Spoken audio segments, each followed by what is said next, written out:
13వ పేజీలో చెప్పిన ఈ బడ్జెట్లో ఈ పథకాల అమలుకు 53,196 కోట్ల రూపాయలు ప్రతిపాదించడం జరిగింది. సార్ మీరు చెప్పినట్టే ఇది ప్రాథమిక అంచనా ప్రకారమే చేయడం జరిగిందని ప్రభుత్వ పరంగా మా ఫైనాన్స్ మినిస్టర్ గారు చెప్పారు. సార్ ఏదైనా పాలసీ నిర్ణయం తీసుకునే ముందు విధి విధానాలు చేయాల్సిన ధర్మం ప్రభుత్వం పైన ఉంటుందా ఉండదా సార్? వారు కూడా సీనియర్ మంత్రిగా పనిచేసిండ్రు. విధి విధానాలకు సంబంధించి 100 రోజులు కూడా సమయం ఇవ్వాలి అధ్యక్ష. 3వ రోజే మేము 7వ తారీఖు నాడు ప్రభుత్వాన్ని ఏర్పాటు చేస్తే 10వ తారీఖు నాడు హామీలు ఎందుకు మొదలు పెట్టలేదని అడిగిన టీఆర్ఎస్ పార్టీ వారికి నైతిక హక్కు ఉంది అధ్యక్ష. 10 సంవత్సరాలు గడిచినప్పటికీ మా సోదరుడు సత్యనారాయణ గారు అదే చెప్పడానికి ప్రయత్నం చేస్తారు. నేను కోరుతా ఉన్నాను అధ్యక్ష, మాకు చిత్తశుద్ధి ఉంది. మేమిచ్చిన హామీలు కానీ ప్రతి ఒక్కటిని కూడా అమలు చేయాలని చిత్తశుద్ధితో పనిచేస్తూ ఉన్నాం. ప్రజలకు అర్థమవుతా ఉంది. ఈ సందర్భంలో 100 రోజులు కంప్లీట్ కాలే. వారు ఏమనుకుంటున్నారంటే వీరు ఎట్టి పరిస్థితుల్లో ఈ హామీలు అమలు చేయొద్దు అని వారికి అభిప్రాయం ఉంది. వారి అభిప్రాయం ఉంది. ప్రజలకు ఏది చేయొద్దు ఈ ప్రభుత్వం అని ఉంది. డబ్బులు లేనట్టి పరిస్థితి వారు తీసుకొచ్చినప్పటికీ ఈరోజు మేము చెప్తా ఉన్నాం, ఆర్థిక క్రమశిక్షణ తీసుకొచ్చి ప్రతి ఒక్క హామీని అమలు చేస్తాం. మేము ఏదో ఎన్నికలు వస్తున్నాయని కాదు, ఎన్నికల రాకముందే డిసెంబర్ మాసంలోనే 13 అంశాల్లో 2 ప్రధానమైన హామీలను నిలబెట్టుకున్నాం. ఇంకా 2 హామీలను కూడా మొన్న గవర్నర్ గారి స్పీచ్ ముఖ్యమంత్రి గారు స్పష్టంగా చెప్పడం జరిగింది. ఈ రోజు నుంచి మేము ఈ 2 హామీలను కూడా చేస్తా ఉన్నాం. అంటే ఇంకెన్ని మిగిలి ఉన్నాయి అధ్యక్ష? ఇంకా 9 గ్యారెంటీలో 9 అంశాలు ఉన్నాయి. ఆ 9 అంశాలను విధి విధానాలను కూడా తయారు చేయాల్సిన ప్రధానమైన బాధ్యత ప్రభుత్వ పరంగా ఉంటుంది అధ్యక్ష. వారికి కూడా తెలుసు. కానీ ఈరోజు రాష్ట్ర ప్రజలకి భయభ్రాంతులను చేయాలి, ఈరోజు అనుమానాలు సృష్టించాలి అనే ఒక దృక్పథంతో పోతా ఉన్న సందర్భంలో మేము చెప్తా ఉన్నాం రాష్ట్ర ప్రజలకి, మేము ఖచ్చితంగా మేము ఇచ్చిన 6 గ్యారెంటీలతో పాటు ఇంకా మేనిఫెస్టోలో చెప్పిన ప్రతి ఒక్క అంశాన్ని ఒక ప్రణాళికాబద్ధంగా తప్పకుండా అమలు చేస్తాం. ఎవరికి అపోహలు వద్దని ప్రత్యేకంగా టీఆర్ఎస్ పార్టీకి సంబంధించిన మా గౌరవ శాసనసభ్యులకు అపోహలు ఉండొద్దని మేము కోరుతా ఉన్నాం. శ్రీహరి గారు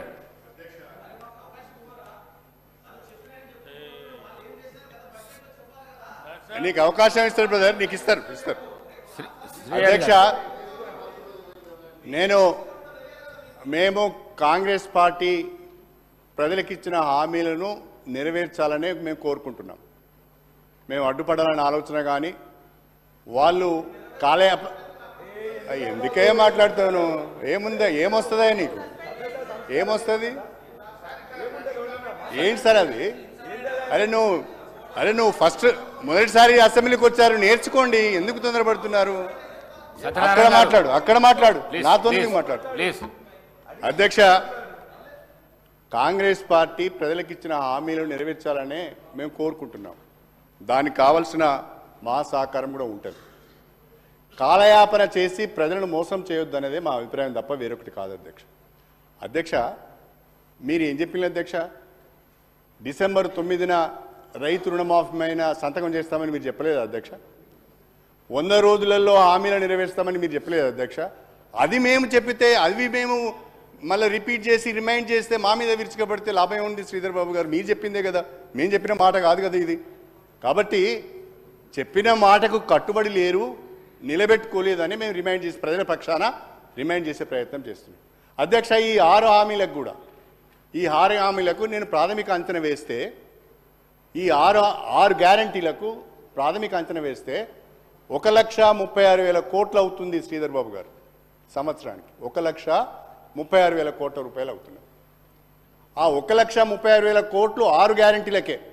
ఇంకా అందులో రైతు రుణమాఫీ లేదు, అందులో డిక్లరేషన్స్ లేవు, అందులో డాక్టర్ బిఆర్ అంబేద్కర్ అభయహస్తం లేదు, యువ వికాసం లేదు, అన్నీ ఇంకా చాలా ఉన్నాయి. అవి కాకనే ఈ 6 గ్యారంటీలకు 13 హామీలకు 1,36,000 కోట్లు కావాలి అధ్యక్ష. ఒకటే చిన్న ఎగ్జాంపుల్ చెప్తా మీకు, ఇవన్నీ వద్దిగా ఒకటే ఎగ్జాంపుల్ చెప్తా అధ్యక్ష. ఈ బడ్జెట్లో అధ్యక్ష ఈ బడ్జెట్లో మొన్న మన ఫైనాన్స్ మినిస్టర్ గారు ఒక మాట చెప్పారు, చాలా సంతోషకరమైన వార్త చెప్పారు. ఏమని అంటే ఈ సంవత్సరము ఒక్కొక్క నియోజకవర్గానికి 3,500 చొప్పున ఇండ్లు మంజూరు చేస్తాము అని చెప్పారు. అంటే ఎన్ని అవుతున్నాయి అధ్యక్ష? అవి 119 నియోజకవర్గాలంటే 4,16,000 ఇండ్లు అవుతున్నాయి. 4,16,000 ఇండ్లకు 5 లక్షల రూపాయల చొప్పున లెక్క కట్టినా, లేదు ఎస్సీ ఎస్టీలకు అదనంగా ఇంకో 1,00,000 ఇస్తా అన్నారు. అవన్నీ లెక్క కడితే దాదాపు 23,000 నుంచి 24,000 కోట్ల రూపాయలు కావాలి అధ్యక్ష. కానీ మీరు బడ్జెట్లో ఎంత పెట్టారు? మీరు బడ్జెట్లో 7,000 కోట్లు పెట్టారు అధ్యక్ష. అంటే ఇది తప్పించుకోవడం కాదా అధ్యక్ష?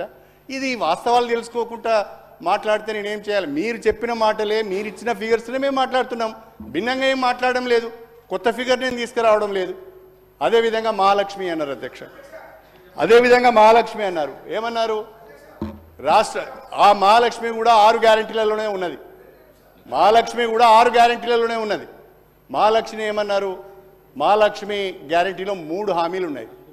అందులో ఇప్పుడు 2 హామీలు నెరవేర్చారు. ఉచిత బస్సు సౌకర్యం ఒకటి నెరవేర్చారు. రేపో మాపో గ్యాస్ సిలిండర్ కూడా చేస్తామంటున్నారు, సంతోషం. కానీ అసలు హామీ ఏంటిదంటే ప్రతి మహిళకు ప్రతి నెలకు 2,500 రూపాయల చొప్పున ఆర్థిక సాయం చేస్తామన్నారు. మన రాష్ట్రంలో 18 అరే కాదా బాబు, నువ్వు రాసింది చెప్తున్నా నేను, కొత్తని నీకు తెలియదు, ఇల్లు ఉన్నది. వీడియో చూడండి అధ్యక్ష. మన రాష్ట్రంలో 18 సంవత్సరాలు నిండిన వాళ్ళు 1,65,00,000 మంది ఉన్నారు. పోనీ ప్రతి మహిళకి ఇవ్వడానుకున్న శ్రీధర్ బాబు గారు, మన రాష్ట్రంలో 90,000 వైట్ రేషన్ కార్డ్స్ ఉన్నాయి. 90 లక్షల వైట్ రేషన్ కార్డ్స్ ఉన్నాయి. మీరు ఒక్క రేషన్ కార్డుకు ఒకరికి ఇచ్చిన 90 లక్షల మందికి నెలకు 2,500 చొప్పున ఇచ్చిన ఎన్ని డబ్బులు కావాలి? 20,000 కావాలి. దీంట్లో ప్రావిజనే లేదు. 20,000 కోట్లు కావాలి, దీంట్లో ప్రావిజనే లేదు. నేను అడిగేది 6 గ్యారంటీలను చాలా ఆర్భాటంగా, చాలా అద్భుతంగా ప్రజల్లోకి మీరు తీసుకువెళ్ళారు. ఒక మాటలో చెప్పాలంటే ఆ 6 గ్యారంటీలు మిమ్మల్ని గెలిపించినాయి. ప్రజలు నమ్మారు మిమ్మల్ని. ప్రజలు నమ్మి మీకు ఓట్లేశారు. ప్రజలు నమ్మి ఓట్లేసి అధికారంలోకి వచ్చిన తర్వాత ప్రజలను ఎత్తిన భస్మాసురాస్త్రం పెడుతున్నారు. ప్రజలకు మొండి చేయి చూపించే ప్రయత్నం చేస్తున్నారు. అది మాత్రమే మీకు చెప్పే ప్రయత్నం చేస్తున్నాం మేము. అధ్యక్ష ఇందిరమ్మ ఇండ్లు మహాలక్ష్మే కాకుండా ఇవాళ చేయూత కార్యక్రమం ఉన్నది అధ్యక్ష. నాకు తెలిసి సబ్జెక్ట్ టు కరెక్షన్ 44 లక్షల మందికి మనం ఆసరా పెన్షన్లు ఇస్తున్నాం. దాన్ని పేరు మార్చిలు చేయూత పెట్టారు, ఏమి అభ్యంతరం లేదు. 44 లక్షల మందికి ఆసరా పెన్షన్లు ఇచ్చేటప్పుడు సాలీనా దాదాపుగా 12,000 కోట్ల రూపాయలు ఖర్చు అవుతున్నది. మీరేం చెప్పారు? 2,000 రూపాయలను 4,000 రూపాయలు చేస్తాము, వికలాంగులకు 4,000 బదులు 6,000 చేస్తామని 6 గ్యారెంటీలలో చెప్పారు. చేయూతలో అంటే ఎంత కావాలి? ఇప్పుడు దాదాపుగా సంవత్సరానికి చేయూతకు 24,000 కోట్లు కావాలి. 24,000 కోట్లు కావాలి. భార్యకు భర్తకు కూడా ఇస్తా అన్నారు, ఇంట్లో ఇద్దరికి ఇస్తా అన్నారు. అంటే 30,000 కోట్లకు పోతుంది. అంటే ఇవన్నీ లెక్కలు చేసి హామీలు ఇచ్చారా? లెక్కలు చేయకుండానే, చూసుకోకుండానే, వనరులు ఏంటో తెలుసుకోకుండానే ఏమన్నా కానీ ముందుగానే హామీలు ఇద్దాం, అధికారంలోకి వద్దామనే ఆలోచనతో ఇచ్చారా? అర్థం చేసుకోవాల్సిన అవసరం ఉంది. ఇది వాస్తవ పరిస్థితి అధ్యక్ష. 6 హామీలకు సంబంధించిన పరిస్థితి ఇది అధ్యక్ష.